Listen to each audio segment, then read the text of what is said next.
हमारे चैनल को सब्सक्राइब करें और लाइक करें और बेल आइकन दबाना ना भूलें।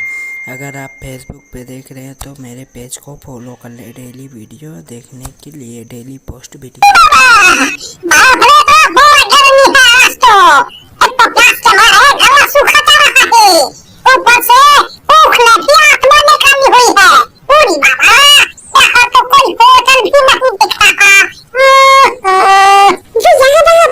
घुमाता है। अरे वो झोपड़ी के बाहर कुछ लिखा तो है। क्या है? गरम गरम मक्के की रोटी के साथ खाओ, जितने बने उतने पैसे दे दो। सही है दादा, और क्या चाहिए? चलो आज यही ट्राई करते हैं। मुसाफिर उस अम्मा के पास जाता है और कहता है, अरे अम्मा जरा पानी मिलेगा क्या? प्यास लगी है बहुत। बेटा क्यों नहीं, भला इतनी गर्मी में भी पानी को कौन मना करेगा। अभी लाती हूँ। अम्मा धीमे धीमे अंदर जाती है और मटके से लोटे में पानी भर लाती है। मुसाफिर पानी पी लेता है। अम्मा अब खाना खिला दो जल्दी से।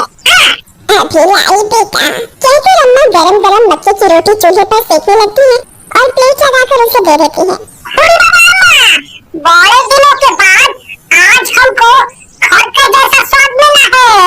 अम्मा अगर आप बुरा न मानो तो हम कुछ देर यहाँ खटिया पर सो जाओ जितनी देर मन करे। मुसाफिर गहरी नींद में सो जाता है। तब वो अम्मा अपने असली रूप में आती है, यानी चुड़ैल के रूप में।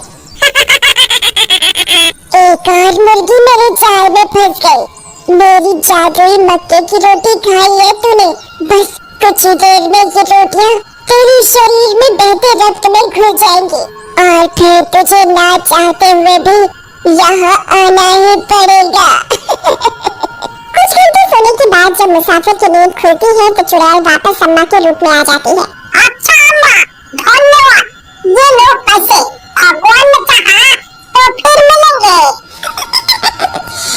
भगवान क्या करेगा इसमें, तेरे को तो आना ही पड़ेगा। ठीक है बेटा, जुग जुग जियो। ऐसे ही न जाने कितने लोगों को वो चुड़ैल अम्मा के रूप में अपनी जादुई रोटियां खिलाया करती थी। एक दिन उस बूढ़ी चुड़ैल की बेटी आती है उससे मिलने। अरे बेटी, तू कैसे आ गई आज? सब खैरियत तो है? बड़े दिनों बाद आई तू। हाँ माँ, अब क्या बताऊँ, जिस शहर में मैं रह रही थी वहाँ के लोग बहुत चौकन्ने हो गए हैं। उनको बेवकूफ बनाना अब आसान नहीं मेरे लिए। वहाँ मेरा गुजारा बिना इंसानों को खाए उनका खून क्यों नहीं हो रहा है? पता है मैंने महीनों से ताजा इंसानी खून नहीं पिया है। बेटी, तू ही तो जिद करके गई थी शहर, वरना इस कस्बे में भी शिकार कम नहीं है। रोज 2-4 फंसी जाते हैं। ऐसा तू क्या करती है जो लोग खुद से के मौत के मुंह में आते हैं? देखते रह तू, तेरे सामने किसी को बलि का बकरा बनाती हूँ। तभी वहाँ उसी कस्बे में रहने वाला एक व्यक्ति रात आता है। उसे आता देखते ही वो दोनों इंसानी रूप ले लेती है। और माँ, जल्दी से मक्के की रोटी साथ के साथ ला दो। हाँ बेटा, क्यों नहीं। चुड़ैल की बेटी को ये सब समझ नहीं आ रहा था। ये मेरी माँ को क्या हो गया है? इंसान की सेवा कर रही है, यहाँ इंसान आसपास नहीं भटकता और उधर इंसान चल के आ रहा है तो ये रोटी साथ खिला रही है, वो भी खुद बना के। सच्ची आ गई है ये मेरी बुढ़ी माँ। फिर अम्मा राका को खाना खिलाती है। बातचीत करके राका चला जाता है और वो चुड़ैल और उसकी बेटी चुड़ैली रूप में आ जाते हैं। ये क्या ड्रामा है माँ? रोटी साथ वो भी खुद बनाकर वो भी इंसान जाति के लिए? अरे ये जादुई रोटियां हैं, जो भी इन्हें खा के जाता है वो दोबारा जरूर आता है। उसकी तलब इतनी बढ़ जाती है, चाहे कोई विदेश भी चला जाए तो 1 महीना होते ही उसकी भूख उसे यहाँ खींच लाएगी। अगर तुझे यही करना है तो चूल्हे पर अपना खून क्यों फूकती है? रोटी मशीन लाके वो क्या होता है? अरे माँ, वो एक रोटी बनाने वाली मशीन है, इसमें सैकड़ों रोटियां एक साथ बन सकती है। चूल्हे पर जितनी तू हफ्ते भर में बना पाएगी उतनी 1 घंटे में बन जाएगी। पर तेरा ये काम सही लगा मुझे। अब मैं भी यही रहूंगी। चुड़ैल की बेटी शहर जाकर जादुई रोटी बनाने वाली मशीन ले आती है। अब दोनों चुड़ैल माँ बेटी मिलकर जादुई रोटियां बनाकर लोगों को खिलाने लगी। चुड़ैल की बेटी ने शहर तक जादुई रोटियों का प्रचार फैला दिया। अब चुड़ैल और उसकी बेटी के पास रोज के 15-20 लोग आने लगे और उनकी जादुई मक्के की रोटियों के जाल में फंसने लगे। करीब 1 महीना हो जाता है। एक सुबह वही मुसाफिर सोकर उठा ही होता है कि ओ भूख के मारे हमारा पेट बहुत दुख रहा है। क्या खाऊं मैं? मुसाफिर बिस्तर से उठता है और किचन में नाश्ता बनाता है। अरे भगवान, ऐसी क्या आग लग गई इस पेट में कि इतना नाश्ता करने के बाद भी भूख लगी ही जा रही है। अभी क्या खाऊं मैं? मुसाफिर घर में जो कुछ भी खाने का रखा होता है खा जाता है, फिर भी उसकी भूख शांत नहीं होती। इतना सब खाने के बाद भी हमारा मन वही मक्के का रोटी और साग खाने को करता है। आज तक वैसा पहले कभी नहीं हुआ। आज पता नहीं ऐसा क्यों लग रहा है। मुसाफिर को अपने पेट के आगे हाथ जोड़ने पड़ते हैं और वो शहर में कस्बे में आता है अम्मा के हाथ का खाना खाने। इतना सब खाने की वजह से मुसाफिर का पेट बहुत बड़ा हो जाता है, पर भूख के मारे उसका पेट तो मानो जमीन में कट कर गिरने वाला हो। कुछ दूर चलने के बाद मुसाफिर चुड़ैल की झोपड़ी में पहुंच जाता है। अरे अम्मा, अम्मा, अरे अम्मा किधर हो? अरे कहाँ हो? अम्मा, ओ अम्मा। अम्मा मुसाफिर को देखकर अजीबोगरीब तरीके से मन में हंसती है। हाँ बेटा, ये रही मैं। अम्मा, बहुत भूख लगा है, जल्दी से हमको खाना लगा दो। चुड़ैल और उसकी बेटी जल्दी जल्दी रोटी मेकर से जादुई मक्के की रोटियां बनाकर उसे परोस देती है। यहाँ मुसाफिर भूख के मारे कई सारी जादुई रोटियां खा जाता है। उसकी भूख इतनी बढ़ जाती है कि वो दिमागी संतुलन खो देता है और वही चुड़ैल के कदमों में बैठ जाता है। चुड़ैल और उसकी बेटी असली रूप में आ जाते हैं। ऐ इंसान, आज से तू मेरा गुलाम है, खड़ा हो और मेरे पीछे पीछे आ। मुसाफिर अपनी संदूक खो रखा होता है और उस चुड़ैल के पीछे पीछे चलने लगता है। झोपड़ी के अंदर से खुफिया रास्ता जा रहा होता है जो कि सीधा जंगलों में पहुंचता है।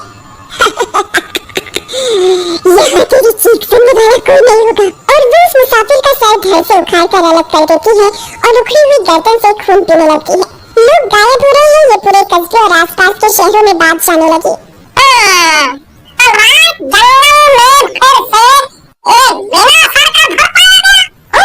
सोच कभी मैं भी जाऊं और तुझे मेरे घर की खबर सुनने को मिले। तुम्हारी हरकतें ऐसी हैं कि तुम्हें तो यमराज भी आधे रास्ते से वापस छोड़ जाएगा परेशान होकर। अब अमावस्या की रात आती है। आज रात को तो पूजा होनी है और इंसान की बलि देनी है, पर कहाँ से लाएंगे इंसान हम? लालच में आकर हम रोज की शिकार खा डालते हैं। कोई नहीं, मेरे पास एक तरकीब है, चलो। चुड़ैल अपनी झोपड़ी के बाहर बोर्ड में लिखती है, जी भर खाओ मौज उड़ाओ पर सिर्फ आज रात। फ्री में खाने का सुनकर कस्बे के वे सब लोग जिनकी तरफ जगी पड़ी थी वे लोग आने लगते हैं।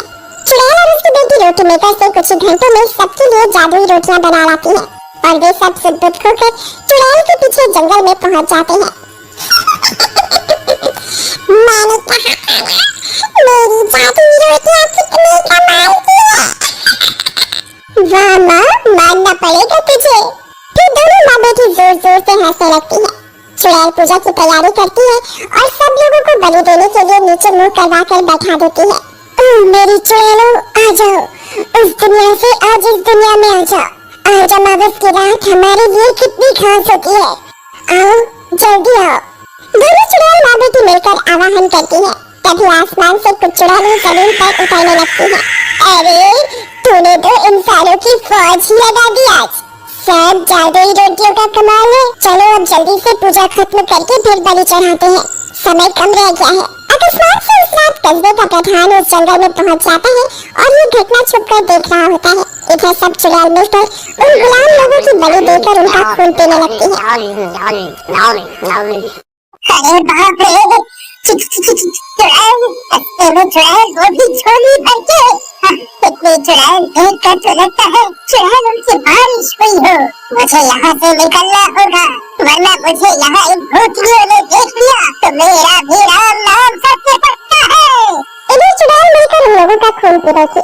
इससे पहले कि कोई हमें असली रूप में देखे, हमें वापस झोपड़ी में चले जाना चाहिए। प्रधान लड़खड़ाता देखता पड़ता घर पहुँचता है। अगले दिन से अम्मा और उसकी बेटी वापस मक्के की जादुई रोटियां बेचनी शुरू कर देती है। आखिर वो चुड़ैल यहाँ आई कैसे?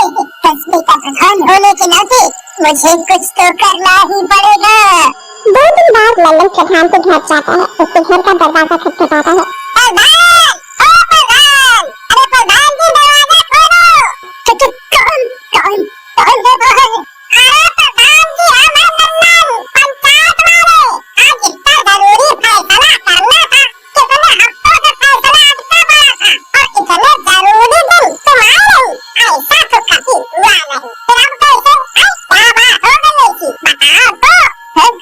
मुझे कोई बात नहीं करनी, मुझे कोई बात नहीं करनी किसी से। तुम जाओ यहाँ से, जाओ यहाँ से। नहीं, मैं नहीं जाऊंगा जब तक तुम मुझे बात नहीं बता देते कि तुम ऐसा व्यवहार क्यों कर रही हो। पहले कभी तुमने ऐसा नहीं किया प्रधान। ललन की आँख पुकारने पर भी प्रधान दरवाजा नहीं खोलता। ललन वहाँ से चला जाता है। मैं सबको कैसे बताऊँ कि मैंने उस दिन जंगल में क्या देखा। कस्बे का प्रधान होने के नाते मेरा फर्ज बनता है कि मैं लोगों को इस मुसीबत से बचाऊं, उन खून की प्यासी चुड़ैलों की चुंगल से बचाऊं। और कैसे कैसे? ललन घेरा के रात भर के बारे में सोचता रहता है। कई दिन बीत जाते हैं। एक दिन चुड़ैलों का मौत का सिलसिला चलता रहता है। एक दिन प्रधान उसी सड़क पर जा रहा होता है, तभी उसकी नजर उस मक्के की रोटी बनाने वाली मशीन पर पड़ती है। अरे इतनी बड़ी मशीन और इस कस्बे में इतने पैसे किसके पास है जो इतनी महंगी मशीन खरीद कर ला सके? जरा चल के पूछा तो जाए आखिर कौन ऐसा गया। प्रधान झोपड़ी की तरफ बैठा है और उस अम्मा और उसकी बेटी को देखता है लोगों को खाना परोसते हुए। इस झोपड़ी की हालत देख कर तो लगता है इन माँ बेटी को 2 वक्त का खाना भी मुश्किल से मिलता होगा। और रोटियां बनाने के लिए इतनी महंगी मशीन, कुछ तो गड़बड़ है। एक काम करता हूँ, मैं यही कहीं छुप जाता हूँ और देखता हूँ कि आखिर माजरा क्या है। तभी जो मुसाफिर खाना खा रहे होते हैं उन्हें नींद से चलते अम्मा वहीं खटिया पर सोने को कहती है और जैसे ही वो सोते हैं अम्मा और उसकी बेटी अपने असली रूप चुड़ैल अवतार में आ जाते हैं। क्या बात है, हमें इससे ज्यादा सुकून की जिंदगी नहीं मिलेगी कहीं। बिना किसी खौफ के हमें शिकार पर शिकार मिलते रहते हैं। शहरों में क्या लिखा है, सिवाय डर के यहाँ देखो ऐश की जिंदगी। प्रधान की रूप देखकर सहम जाता है। अरे ये तो वही चुड़ैल है, जंगल वाली। इसका मतलब ये माँ बेटी इतने दिनों से भेष बदल कर कस्बे में रह रहे हैं और भोले भाले लोगों को रोटी साग खिला के अपना शिकार बना रहे हैं। और यहाँ सब में इन्हें गरीब समझ कर रहने के लिए जगह भी दे दी, पर ये तो आस्तीन की चुड़ैल निकली।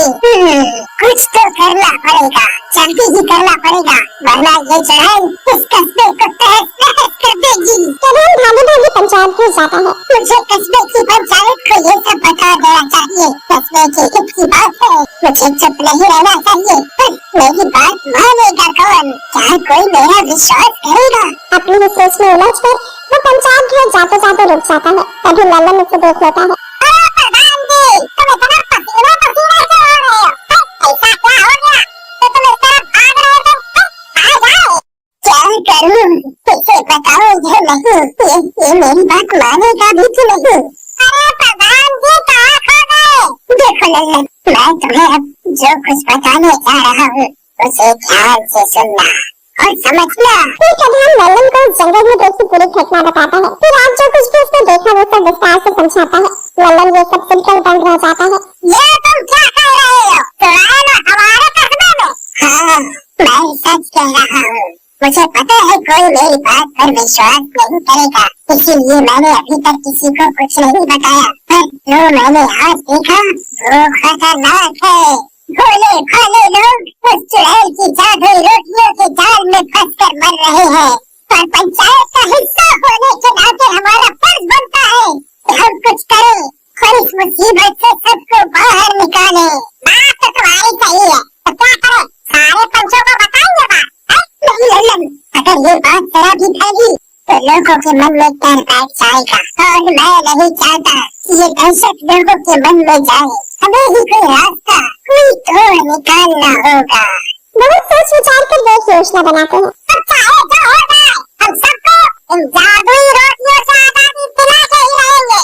फिर वे लोग एक मंदिर में जाते हैं। वहाँ उन्हें बाबा मिलता है तो बाबा को चुड़ैल के बारे में सारी जानकारी देते हैं। बच्चा, तुम लोग चिंता नहीं करो, बुराई कभी भी अच्छाई पर हावी नहीं हो सकती। इसका तोड़ जरूर मिलेगा। बाबा अपने सिर की पूरी किताब खोलता है और इस मुसीबत से निजात पाने का तोड़ ढूंढने लगता है। काफी तर्क वितर्क करके बाबा एक नतीजे पर आता है। बेटा, जो जादू अन्न के सहारे इंसानी खून में मिलाया जाए उसका तोड़ बहुत मुश्किल है पर नामुमकिन नहीं। एक बार फिर सोच लो, ये बहुत खतरनाक है, इसमें तुम्हारी जान जाने की भी नौबत आ सकती है। प्रधान और ललन बाबा की बात सुनकर एक दूसरे की शक्ल देखने लगते हैं। फिर कुछ लम्हा रुक कर दोनों लंबी सांस खींचते हैं और कहते हैं,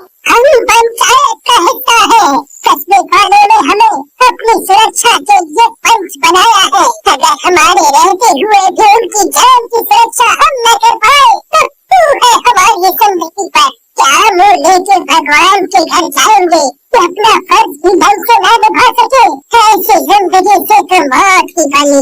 ये सुनकर बाबा मुस्कुराता है और उन्हें तोड़ बताता है। अब बिल्कुल तैयार है, जो होगा देखा जाएगा। प्रधान जी चलिए, अब हम और देर नहीं कर सकते। हाँ भाई बिल्कुल सही। अगली रात लल्लन और प्रधान एक छोटी बजाते हैं जब चुड़ैल सो रही होती है और चुपके से छोटी के बीचों बीच एक खंबा गाड़ देते हैं। फिर जो साथी से वो रोटियां बनाती है उस साथी में बाबा की दी हुई पुड़िया मिला देते हैं और उनके पाँव घर वापस आ जाते हैं। अब सुबह होने की देरी है, भगवान करे जैसा हमने सोचा है वैसा ही हो। जरूर होना सही नियत के साथ कोई भी काम करो तो सफलता मिलनी तय है। अगली सुबह, अरे बिटिया रानी जल्दी उठो, इससे पहले कि ग्राहक आने शुरू हो। जल्दी से साग रोटी बनाने की तैयारी करो। ये बुढ़िया भी ना सुबह सुबह उठा देती है। कभी कभी तो मन करता है सबसे पहले इसे मारकर खाऊं। चुड़ैल की बेटी आटा लगाने जा रही होती है कि वो उसके खंबे से टकरा जाती है। ओह ये बुढ़िया का कौन सा नया ड्रामा है। हमारा बीचों बीच खंबा पता नहीं क्यों काला है, तो भी खराब है आज का। समय होते ही ललन वहाँ ग्राहक बनकर आता है। अरे अम्मा जरा खाना तो खिला दो, जोरों से भूख लगी है। जा शिकार आ गया, खाना लेके जा। जैसे चुड़ैल और उसकी बेटी खाने लेकर आते हैं। आज मेरा जन्मदिन है और आज मैं आप दोनों को भी अपने हाथ से खिलाऊंगा, वैसे भी मेरा दुनिया में है ही कौन। अब अम्मा तुम भी यहाँ हम जैसे लोगों का पेट भरती हो तो तुम भी परिवार हो। अगर मैंने रोटी नहीं खाई तो उसे शक हो जाएगा। हाँ क्यों नहीं बेटा। ललन दोनों माँ बेटी को जैसे ही वो रोटी खिलाते हैं वो दोनों चुड़ैल देखने आ जाते हैं। ये है तुम दोनों की असलियत। ये तूने अच्छा नहीं किया, अब तूने उसकी रोटी खिलाई, समझ के तेरा क्या होगा। तभी प्रधान वहाँ जाता है। अरे हमारा क्या होगा ये बात की बात है, पहले तू अपना पैमान चुड़ैल। और दोनों मिलकर चुड़ैल माँ बेटी को उस खंबे की तरफ धकेल देते हैं। वो खंबे से ताकतों से पवित्र करके लाया जाता है। जादुई रोटियों में मिली भस्म से चुड़ैल कमजोर पड़ जाती है और खंबे में टकराने की वजह से वो हमेशा के लिए उसे